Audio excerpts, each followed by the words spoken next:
राधण railway इंतज़ामिया पाण ML2 ते हलंदड़ ट्रेनुनि खे हथ सां बर्बाद करण में पूरी आहे। रोहड़ी खां निकिरंदड़ लाड़काणे, दादू, सेवण, कोटड़ी ऐं कराची ताईं पहुचंदड़ मोहन जो दड़ो ट्रेन में अॼु सिर्फ़ु 3 बोगियूं हुयूं, जिन जे करे मुसाफ़िर मजबूर थी ट्रेन जी छिति या वरी दरनि में चिंबड़ियल रहिया।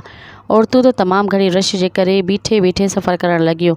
राधण शहर जी सुञाणंदड़ुनि अल्ताफ़ हुसैन जामरी, नज़ीर बिरोही, अली हैदर रिंद, सहाफ़ी DB बलोच ऐं ॿियनि रेलवे जे वज़ीर समेत वफ़ाक़ी हुकूमत खे अपील कंदे चयो त अवां ML2 ट्रेनुनि ते थोरी नज़र कयो, छो जो रेलवे जा कुझु आफ़ीसर ट्रांसपोर्ट माफ़िया सां गठजोड़ करे ट्रेनुनि खे तबाह ऐं बर्बाद करण था चाहिनि।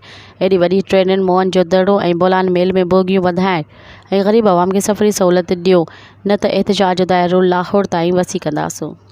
मज़ीद ख़बरनि ऐं तफ़सीलात लाइ विज़िट कयो असांजी वेबसाइट www.awamiNewsHD.com ऐं ॾिसंदा रहो अवामी न्यूज़ HD।